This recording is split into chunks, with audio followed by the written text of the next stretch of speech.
Hello everyone, this is Fernando with a Ghost and Spirits special edition video. Well, you guys really liked the audio interview that I did the other day with Christopher and his MIB experience. If you haven't had a chance, check it out because it looks like you guys really like that. So I'm going to do another audio interview here, this time with the founder of the fantastic ghost group that I'm in called SPCTRE, SPCTRE. I'm going to include the link for it below as well if you haven't had a chance to check out our page.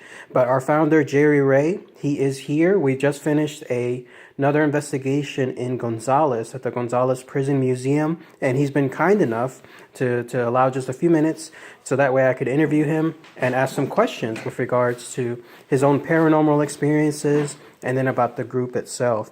But here we go. This is Jerry Ray right here. Hi, Jerry. Hey, what's going on, Fernando? So, Jerry Ray, with regards to this investigation and all the investigations that we've done, and as far as the ghost hunting group SPCTRE, how did it first begin? Like, how did SPCTRE first start off? Well, first of all, we pronounce it Spectre. Oh, SPCTRE. Yeah, I'm sorry. no, that's okay. That's all right. We pronounce it Spectre. It kind of gives it, a little bit of, that phantom kind of feel to it, Very true. But how it started was I was actually a member of a few other groups, and kind of wanted to do things on my own a lot of times, and I decided, hey, why not just do it?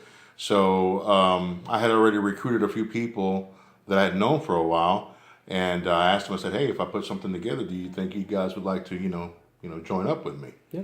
So you know how it was when we talked with you as well, and and that's how it happened in the beginning. It was just three of us, and now we're a strong seven. Very nice.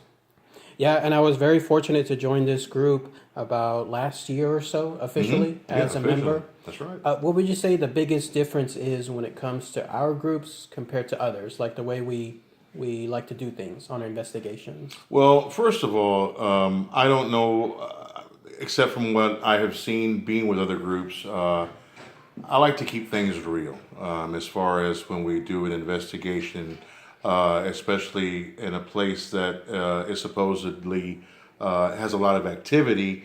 We go in there and try to figure out what exactly is going on. And then, a lot of times we find out, well, shoot, we can't explain a lot what's happening.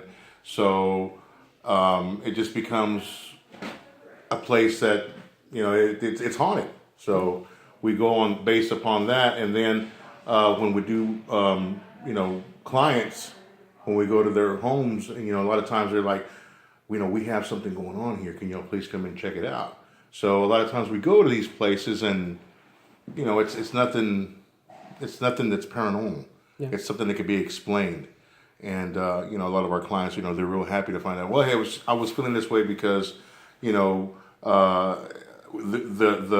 electrical outlets are giving off a lot of electromagnetic fields that when you're around them too much or too close to them, you can get the sense of paranoia that someone is either watching you. You can actually even feel sick to your stomach when you're around so many of those.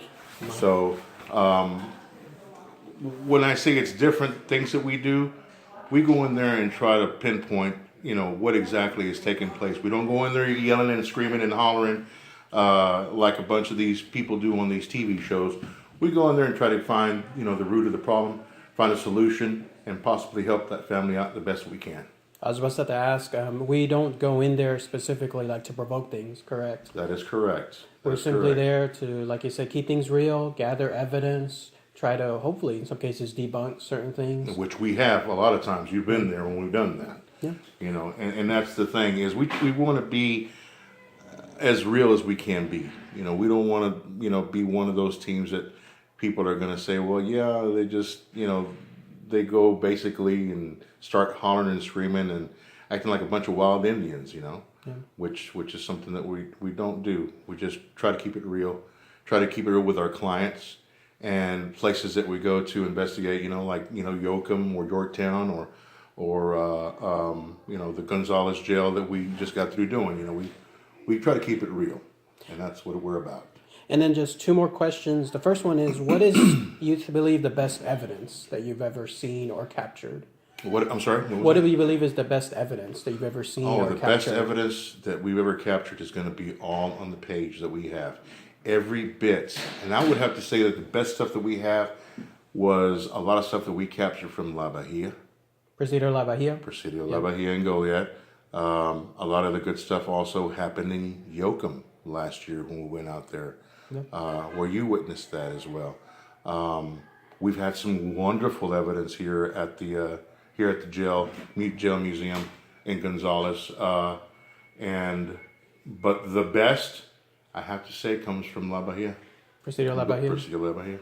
Yeah, and it's a true testament, guys, because we did capture a lot of evidence both last year. Well, I wasn't there last year, but then this year we were there, and it was a good amount of evidence that was there. That's so correct. Check out the link again below, and then that way you'll see what we're talking about. And then the last question I have is, what is probably what would you say the scariest encounter is that you might have ever encountered, or as a group? As a group, as an individual, when we returned back to Yoakum a few weeks ago, we went in there, with the feel and the thought that we were going to have the same type of experience as we did the following year.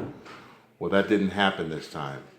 It was a very stressful, very emotional roller coaster ride because something there was attacking my investigators, and one investigator in particular, and I had to do something, and I went against everything that I am against when I say no, don't provoke, or don't holler and scream at something, at a spirit, an entity, or whatever. But I had to do that in order to keep whatever it was that was attacking my investigator. Mm-hmm.